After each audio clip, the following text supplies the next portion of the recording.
Está começando mais um minicast. Olá, estamos no nosso segundo episódio do nosso minicast e hoje a nossa convidada é uma psicóloga infantil com formação em TCC, especialista em análise do comportamento aplicado e recentemente descobriu que está dentro do transtorno do espectro autista. É a nossa Bruna Barreto. Agradeço imensamente por estar aqui, por ter esse espaço. Muito obrigada, Weidner. Muito obrigada também por essa disponibilidade em falar sobre esse assunto que é tão necessário e que também vai servir de alerta para muitas famílias, para muitas pessoas que também estão no espectro. Bruna, quais foram os sinais, quais foram os alertas? Me conta um pouquinho da trajetória, o que te levou a despertar, né, para buscar um possível diagnóstico. Na verdade, desde os meus 17 anos eu já vinha numa busca incessante de tentar compreender algumas questões como não me sentir encaixada, como ter que sempre fingir ser alguém que eu sabia que não era, né? Quando eu chegava na minha casa, sempre eu tinha essa certeza de que eu não era aquela pessoa que as outras pessoas viam. E aí, aos 17 anos, quando eu comecei a atuar com crianças autistas, que na verdade eu dava aula particular, né, de reforço, e aí eu comecei a ver ali algumas coisas que se encaixavam, que pareciam muito, e eu fiquei com aquela dúvida. Porém, eu venho de uma família que tem muita resistência e muita aversão à saúde mental. Então, eu só realmente pude buscar um profissional, buscar profissionais que puderam me ajudar quando, na verdade, eu já tinha iniciado o meu processo enquanto psicóloga. A minha família tinha essa aversão, então eu tive que realmente esperar o tempo passar, esperar me formar, esperar ter recurso financeiro para buscar ajuda profissional mesmo.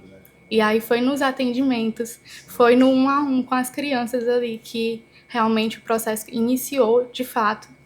Foi muitas vezes com as minhas amigas aqui na clínica, conversando com elas que eu pude realmente ver e validar o que eu tanto sentia. E aí, nesse processo de diagnóstico, quando veio de fato, né? Que aí eu lembro que você chamou a gente e expôs, né, o que tinha saído no teu laudo. Teve acolhimento? Teve escuta? Fez sentido? Como foi? Foi um divisor de águas? Foi, totalmente. Foi um divisor de águas, foi, de fato, assim, enxergar a mim mesma e, além de tudo, ser validada. Porque até então, como eu falo, eu fingia muito ser alguém que eu não era. E aí as pessoas começaram a ver, de fato, a Bruna.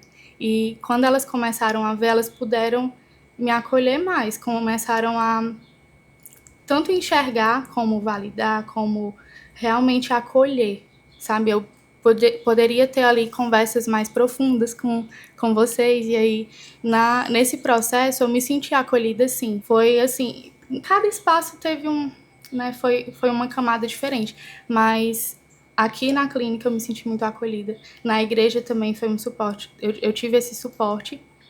Em casa ainda é um processo, mas faz parte também. Bruna, é muito comum quando a gente descobre, né, um adolescente, um adulto, ele vir acompanhado de outras comorbidades, que seriam outros transtornos, né, que são comórbidos do transtorno do espectro autista. No teu caso, veio alguma comorbidade relacionada ao transtorno do espectro autista que você também tem que lidar? Sim.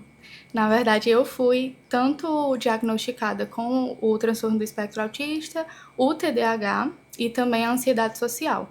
Estamos investigando aí a possibilidade do transtorno obsessivo compulsivo e entre outros, mas a gente vai conversando sobre isso em outro momento. E aí isso é importante a gente ressaltar, porque o transtorno do espectro autista, normalmente ele não vem isolado. E quando ele é descoberto ali, né, depois da primeira e segunda infância, adolescência, fase adulta, é super normal e natural que as pessoas entendam que transtornos associados, eles são comuns, né? Eles são associados por uma possível depressão, possível TDAH, uma ansiedade generalizada, e que é importante você entender todos esses processos diagnósticos para que você coloque todas as dificuldades que você venha a ter na sua caixinha, né? Isso aqui é por conta disso, isso é por conta daquilo, e aí conseguir aprender a lidar melhor com isso.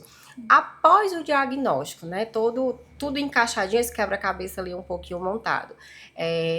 O que mudou na tua vida? Tudo mudou, porque eu comecei a fazer adaptações comecei a compreender muitas questões, e aí com essa compreensão veio a autocompaixão, que era algo que não existia até ali. Então eu era uma pessoa que me cobrava o tempo inteiro. Eu enxergava muito o outro. Eu queria agradar muito o outro. Então, nesse processo, eu não via as minhas dificuldades, não via também, principalmente, as minhas potencialidades. Quando o diagnóstico veio, com o processo tanto da terapia quanto do o acompanhamento psiquiátrico também, eu comecei a ver a necessidade das adaptações, de, por exemplo, levar o abafador para alguns lugares que eu frequentava, levar recursos sensoriais, utilizar luzes que são mais quentes, porque elas ajudam também nesse processo de regulação sensorial. E aí, quando eu comecei a fazer essas adaptações, aí sim começou a mudar. Bruna, depois que você resolveu, né, divulgar abertamente sobre o teu diagnóstico, muita gente pergunta, principalmente para mim, quando fica sabendo. Como é que ela, sendo psicóloga, dentro do transtorno do espectro, atende crianças, né, atípicas também? E aí eu pergunto, como é para você estar atendendo esse público? Como é para você estar vendo diariamente, convivendo diariamente com crianças que também estão dentro, né, do transtorno, que são crianças atípicas? Como é para você receber, né, essas crianças que as famílias confiam para você fazer o acompanhamento, né, fazer o desenvolvimento ali para elas terem menos danos possíveis, terem uma vida e uma autonomia? Tu se enxerga nesse tratamento com essas crianças? Isso ajuda, isso atrapalha? Como é esse processo? Esse é um processo muito bonito, porque, na verdade, eu consigo ressignificar a minha história através de cada criança que chega para mim, através de cada família que vem com tantas dúvidas, com tantos anseios. E eu me sinto muito abraçada por essas famílias, sabe? Por essas famílias que me acolhem, que confiam no meu trabalho. E eu sou extremamente grata por cada um deles. E eu consigo me enxergar, sim, em cada um, sabe? Eu consigo ver as potencialidades que não foram vistas em mim. Eu consigo enxergar, muitas vezes, inclusive ali no manejo do atendimento, muitas vezes, como eu tenho pesquisado também, até mesmo para mim, sobre regulação sensorial, então muitas vezes eu consigo já dar esse suporte também naquele momento, muitas vezes fazendo muitas psicoeducações também com as crianças para que elas compreendam, entendam o que está acontecendo ali no momento de uma crise, seja uma crise cognitiva, emocional, sensorial, e aí dar esse norte do que fazer. Então, eu acho muito bacana o fato de ter ressignificado a minha história a ponto de, além de me perdoar por todas as vezes que eu não me acolhi, sabe? De poder também dar um auxílio, um suporte. Ser alguém que essas crianças que chegam para mim e que muitas vezes dizem assim, tia, como assim, você também é autista? Elas se identificam muito. Então é muito bonito, eu me emociono muito. Tem dias assim que eles vêm com algumas pérolas que realmente me encantam e que é como se tivesse ali muitas vezes abraçando aquela criança que não foi abraçada. E aí é importante a gente falar sobre isso, porque às vezes a gente recebe essas perguntas como dúvida, mas às vezes a gente também recebe essas perguntas como crítica, né? Que eu até já comentei em um dado momento que é importante que essas crianças tenham essa figura da qual elas se espelham, do qual elas admiram. Então a gente tanto recebe como uma forma de alegria. Nossa, a Bruna hoje, né, é uma pessoa que eu confio para deixar o meu filho, que eu confio para fazer esse trabalho. Como infelizmente a gente também tem aquelas pessoas que desacreditam. Não, eu não vou deixar o meu filho ser tratado, passar por um tratamento com uma pessoa que está dentro do espectro, mas o teu filho também está dentro do espectro. Então, se tu não confia num profissional, né, que está ali dentro do espectro para tratá-lo, então como é que tu quer gerar autonomia e bem-estar para tua criança no futuro se tu não está dando credibilidade para essa profissional, né? E aí, pegando o gancho, porque o transtorno do espectro em crianças ou em adolescentes, ele é, vamos dizer assim, mais visto e mais explorado. Mas em adulto não, principalmente em mulheres, né? A gente sabe que é um pouco mais difícil de ser diagnosticado e a gente sabe que está tendo aí um aumento de adultos com essas descobertas, né? Que estão conseguindo ressignificar e entender todo o processo da sua adolescência, da sua infância, do qual não se entendiam. Pegando esse gancho, como você era vista, como você era tratada, como era que a sua vida antes do transtorno do espectro. E aí eu falo isso, gente, porque a Bruna na graduação, ela já foi minha aluna, e ela tinha hiperfocos, né? Então ela tinha hiperfoco, por exemplo, em cabelo. Então toda semana ela chegava com o cabelo pintado. Ela tinha hiperfoco no lugar. Ela chegava, se tinha algum outro aluno no lugar dela, ela não falava pro aluno sair, mas ela ficava ali do lado, cruzava os bracinhos até a pessoa se tocar e se levantar do lugar dela. Então ela já tinha muitos sinais. E até mesmo eu que sou da área, por não ter um olhar para o adulto, era sempre a criança, a criança, a criança, nunca tinha me atentado. Eu via os sinais claramente, né? A casa da Bruna era toda rosa, sofá rosa, geladeira rosa, tudo rosa. Mas eu não me atentava a esses sinais porque ela era já uma adulta, uma pessoa na graduação e não era uma realidade minha, que estava ali sempre com criança da primeira e da segunda infância. E é de suma importância a gente trazer isso porque os sinais estão ali o tempo todo e a gente não percebe. Então, como você era tratada antes do diagnóstico? Como você era vista? Desde a infância eu sempre fui vista como a menina estranha, a menina esquisita, a que tem alguma coisa que ninguém sabe.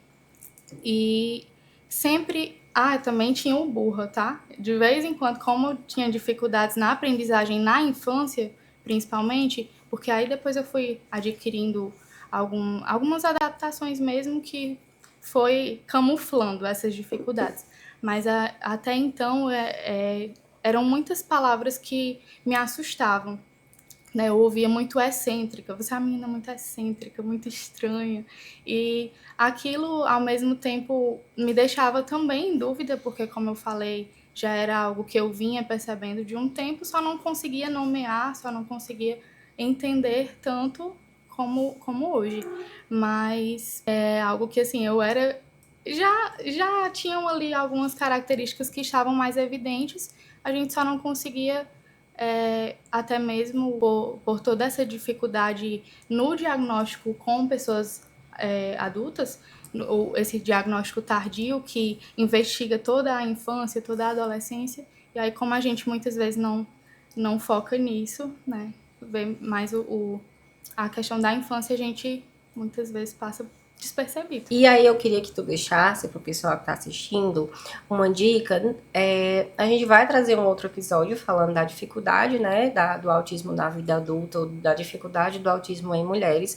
Mas eu queria que tu deixasse uma dica não voltada para sinais e sintomas apenas, mas para quem está nesse processo de aceitação pós-diagnóstico, que às vezes a gente entende que é um divisor de água positivo, que a pessoa começa a se enxergar, ela começa a perceber, se aceitar e parar de se punir, se culpar por coisas que ela achava que o problema era dela, não se encaixava. Mais dicas do processo de aceitação, né? Que a gente sabe que algumas pessoas estão ali na negação, no luto, e que no lugar de ser algo libertador para entendimento e processo, se torna algo negativo e a pessoa fica mais tempo do que deveria naquele processo de luto e negação. Que dica tu poderia deixar para quem está nesse processo de descoberta e de diagnóstico? Bom, além de dar essa dica, eu gostaria de entrar num assunto que é bem delicado, que até mesmo envolve esse processo de recente diagnóstico, das dúvidas que vêm. Como eu também sou uma pessoa que tem uma ansiedade social, então assim que eu recebi o diagnóstico, eu vivia com muito receio, justamente de pessoas que são muito críticas, de dizerem que não queriam ser atendidas por mim. Muitas vezes eu tinha um receio até mesmo, porque a ansiedade social é algo bem delicado. E aí eu tinha muito receio até mesmo do pior acontecer, de, por exemplo, apanhar no meio da rua. E aí isso era uma dificuldade muito real que eu sentia e que atrapalhava o meu processo de aceitação. Então a dica que eu dou é que essa pessoa foque nela, sabe? Você foque em você mesma, foque nas suas potencialidades, foque em quem você gostaria de ser mesmo, na forma que você gostaria de se sentir acolhido. Porque muitas vezes a gente vai ansiar muito pela validação do outro, pelo abraço do outro, pelas adaptações de um ambiente, mas muitas vezes, até mesmo pelo nosso próprio capacitismo, que muitas vezes é interno também, que muitas vezes a gente está ali, será se eu realmente consigo? Será se de fato, enquanto autista, eu posso ainda ter uma profissão? Então isso veio muito assim como uma dificuldade real no meu processo, e que aos poucos, com muita terapia, claro, com muito acompanhamento dos meus profissionais mesmo, que estão ali na linha de frente comigo, e também de pessoas que puderam assim me abraçar e me acolher, com isso, com a rede de suporte que eu fui criando e que eu não tinha ali na minha família, mas que eu fui adquirindo, fui percebendo quem era. Às vezes a gente precisa filtrar, sabe? Às vezes a gente quer muito que eu quero que tal pessoa seja o meu suporte. Mas essa pessoa é um suporte para você? Então, assim, faça filtros. Comece a, muitas vezes, fazer a lista mesmo. A gente gosta da lista, então faz lá a lista das pessoas que estão te dando suporte, que podem te ajudar, que te abraçam, não criticam. Então isso é muito importante, isso faz toda a diferença. Eu comecei a ver quem era realmente o meu suporte, e a partir daí eu comecei a contar com essas pessoas. Perfeito. Bruno, eu queria agradecer, né, pela sua participação. Dizer que você, além de uma profissional maravilhosa, você é uma pessoa incrível e que acredito que não só a gente, mas todas as famílias que confiam no seu trabalho, elas tendem muito a ganhar. E agradecer por você ter aceitado participar e contar um pouquinho pra gente da sua trajetória e da sua história. Muito obrigada. E a gente encerra o nosso segundo episódio do Minicast. No próximo episódio a gente vai trazer um pouco mais sobre a dificuldade do diagnóstico autista em mulheres adultas.